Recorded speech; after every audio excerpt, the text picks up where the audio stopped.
CP Tech 735 ഏറ്റവും പുതിയൊരു വീഡിയോയിലേക്ക് നിങ്ങൾക്ക് എല്ലാവർക്കും സ്വാഗതം.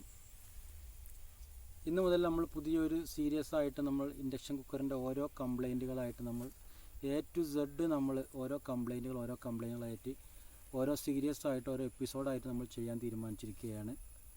അപ്പോൾ ഇന്ന് നമ്മൾ ചെയ്യുന്നത് അതിൻ്റെ ഇൻഡക്ഷൻ കുക്കറിൻ്റെ നമ്മളെ കൈ കിട്ടിക്കഴിഞ്ഞാൽ ആദ്യം ചെക്ക് ചെയ്യേണ്ട ഒന്നാമത്തെ ഭാഗം മുതൽ ഇങ്ങനെ അതിൻ്റെ ഓരോ സെക്ഷനായിട്ട് നമ്മളിങ്ങനെ ഓരോന്നോരോന്ന് വിശദീകരിക്കുകയാണ്.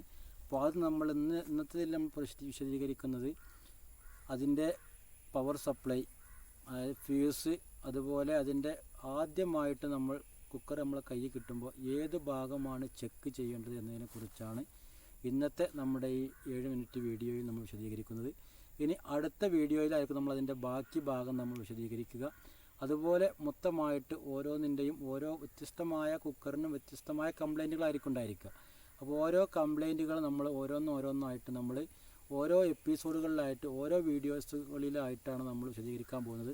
നേരത്തെ നമ്മൾ ചെയ്തുകൊണ്ടിരുന്നത് ഓരോ വീഡിയോയിൽ തന്നെ ഫുള്ളായിട്ട് നമ്മൾ ചെയ്യുകയായിരുന്നു. അപ്പോൾ പല ആളുകൾ നമ്മൾ റിക്വസ്റ്റ് ചെയ്തിട്ടുണ്ട് ഓരോ കംപ്ലൈൻറ്റുകൾ വിശദമായിട്ട് പറയണമെന്ന് പറഞ്ഞതുകൊണ്ടാണ് നമ്മൾ ഓരോ വീഡിയോയിൽ ഓരോ കംപ്ലൈൻറ്റുകളായിട്ട് നമ്മൾ വിശദീകരിക്കാൻ പോകുന്നത്. നമുക്ക് നമ്മൾ സീരീസ് കണക്ഷൻ ഒന്ന് ടെസ്റ്റ് ചെയ്ത് നോക്കാം. ഓക്കേനെ,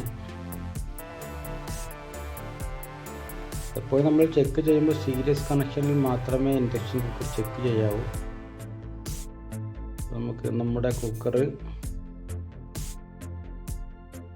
വർക്കൗട്ടല്ല, നമുക്കൊന്ന് ഓപ്പൺ ചെയ്ത് നോക്കാം.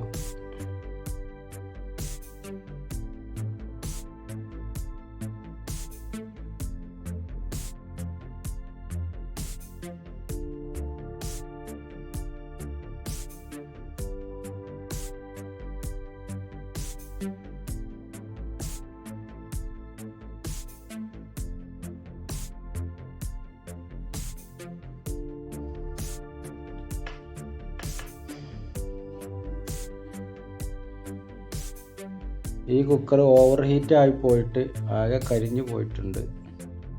കോയിലൊക്കെ നല്ലോണം കരിഞ്ഞിട്ടുണ്ട്.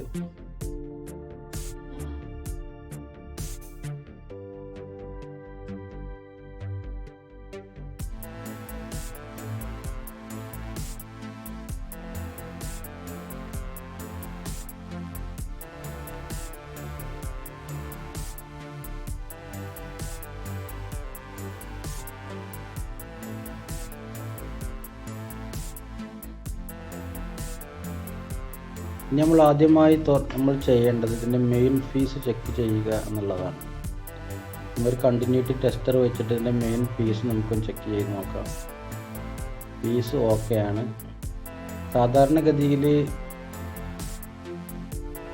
IGBTയോ ബ്രിഡ്ജൊക്കെ കംപ്ലൈൻ്റ് ആയിക്കഴിഞ്ഞാൽ ഫീസ് ഒരു കാരണവശാലും നല്ലതായിട്ടുണ്ടാവില്ല. ഈ കേസിൽ ഫീസിന് ഒരു കംപ്ലൈൻറ്റും ഇല്ല. അതിനർത്ഥം 90% ഇതിൻ്റെ ബ്രിഡ്ജും IGBTയും ഓക്കെ എന്നാണ്. ഇതിൻ്റെ കൺട്രോൾ പാനലിലാണ് പ്രശ്നങ്ങളുള്ളത്. നമുക്ക് ബോർഡൊന്ന് അഴിച്ചു മാറ്റിയിട്ട് കംപ്ലൈൻ്റ് ആയ സാധനങ്ങളൊക്കെ ഒന്ന് ഒഴിവാക്കിയിട്ട് പുതിയത് ഫിറ്റ് ചെയ്യുക. നമ്മുടെ സീരീസിൻ്റെ ഒന്നാമത്തെ എപ്പിസോഡാണത്.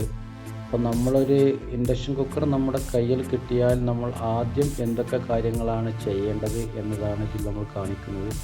അപ്പോൾ ആദ്യമായിട്ട് നമ്മൾ ചെയ്യേണ്ടതിൻ്റെ ഫ്യൂസ് ചെക്ക് ചെയ്യുക എന്നുള്ളതാണ് ആദ്യത്തെ പരിപാടി. അത് ഓക്കെ ആണെങ്കിൽ ആണ് പിന്നെ ബാക്കിയുള്ള കാര്യങ്ങളിലേക്ക് നമ്മൾ കടക്കേണ്ടതുള്ളൂ. ഫ്യൂസ് ഓപ്പണായി പോയിട്ടുണ്ട് എങ്കിൽ തീർച്ചയായിട്ടും നമ്മൾ അതിൻ്റെ ബ്രിഡ്ജ് ചെക്ക് ചെയ്യണം. അത് ഓക്കെ ആണെങ്കിൽ IGBT ചെക്ക് ചെയ്യണം.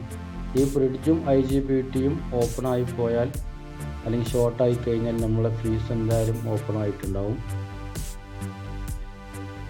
അപ്പോൾ നമ്മൾ ചെയ്യേണ്ട പരിപാടി എന്ന് വെച്ചാൽ നമ്മളെ ഫ്യൂസ് ഓപ്പണായി പോയിട്ടുണ്ടെങ്കിൽ IGBT അതിൽ നിന്ന് അഴിച്ച് മാറ്റിയതിന് ശേഷം നമ്മൾ പുതിയ ഫീസ് മാറിയിട്ടുകൊണ്ട് നമ്മൾ ചെക്ക് ചെയ്യേണ്ടതുണ്ട്.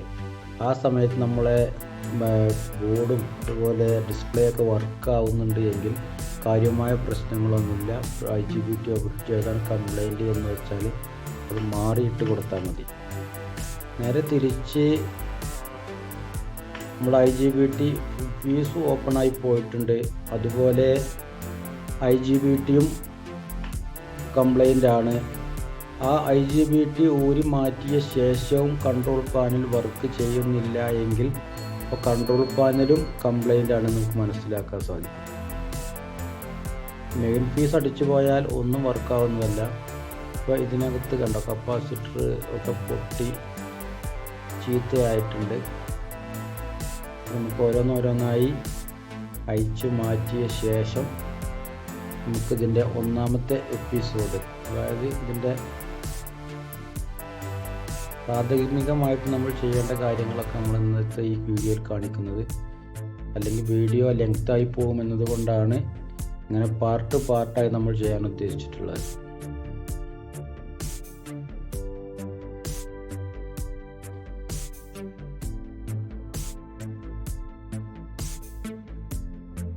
ഇതിൽ ചെറിയ ഒരു IC, വലിയ ഒരു IC ഉണ്ട്. അതുകൂടാതെ ഒരു 8 കാലുകളുള്ള ഒരു IC ഉണ്ട്. ആ IC ആണ് ഇതിൻ്റെ കൺട്രോൾ പാനലിന് ആവശ്യമായ വോൾട്ടേജിനെ കൺട്രോൾ ചെയ്ത് കൊടുക്കുന്നത്. ആ IC ആണ് ഈ ബോർഡിൽ മെയിനായിട്ട് ബാക്കിയുള്ള കപ്പാസിറ്ററുകളൊക്കെ പോയിട്ടുണ്ട്.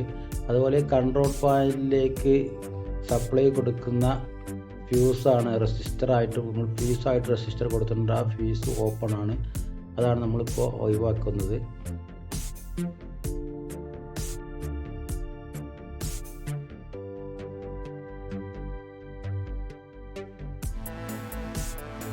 ചെറിയൊരു ഹാഫ് വാട്ട് റെസിസ്റ്റർ വെച്ചിട്ടാണ് കൺട്രോൾ പാനലിലേക്ക് സപ്ലൈ കൊടുത്തിട്ടുള്ളത്. അത് ഓപ്പണായി പോയി കഴിഞ്ഞാലും കൺട്രോൾ പാനൽ വർക്കാവുകയില്ല. അത് ഓപ്പൺ ആവാനുള്ള കാരണം അതിൻ്റെ അപ്പുറത്ത് IC ഷോർട്ട് ആയതുകൊണ്ടാണ് ഈ റെസിസ്റ്റർ അടിച്ചു പോയിട്ടുള്ളത്.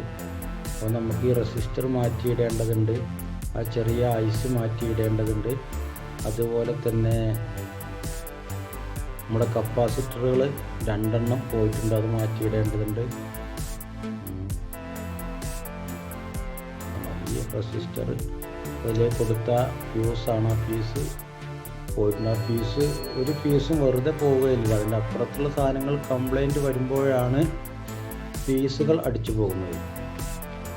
അപ്പോൾ നമ്മൾ ഫീസ് അടിച്ചു പോയി എന്നതുകൊണ്ട് വലിയ വയറിട്ട് കൊണ്ട് ഫീസ് ഷോർട്ടാക്കി കൊടുത്തു കഴിഞ്ഞാൽ അതുകൊണ്ട് പ്രത്യേകിച്ച് പ്രയോജനമൊന്നുമില്ല.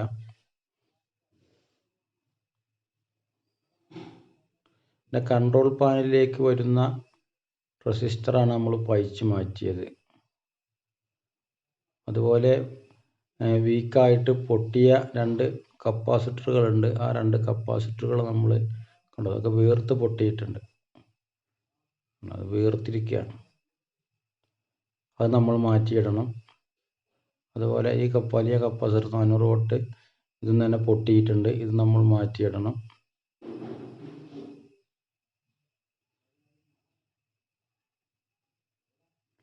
അടിഭാഗം പൊട്ടിയിരിക്കുകയാണ് സാധനം.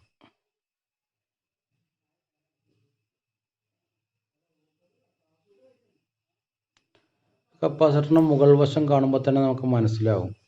അപ്പോൾ ഇതിന് മൊത്തത്തിന് കംപ്ലൈൻറ്റ് ചെയ്തിട്ടുള്ളത്, ഒന്ന് അതിൻ്റെ ഫ്യൂസ് റെസിസ്റ്ററാണ്, അതുപോലെ രണ്ടാമത്തത് അതിൻ്റെ കൺട്രോൾ പാനലിലേക്ക് സപ്ലൈ കൊടുക്കുന്ന IC ഉണ്ട്, അതുപോലെ 2 കപ്പാസിറ്റർ ഉണ്ട്.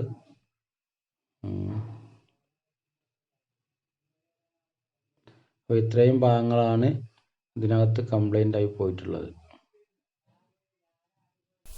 ഇന്നത്തെ വീഡിയോസ് നിങ്ങൾക്കൊക്കെ ഇഷ്ടമായെന്ന് വിചാരിക്കുന്നു. ഇഷ്ടമായാൽ ചാനൽ സബ്സ്ക്രൈബ് ചെയ്യാൻ മറക്കരുത്. അതുപോലെ ലൈക്ക് ചെയ്യുക, കമൻറ്റ് ചെയ്യുക, ഷെയർ ചെയ്യുക.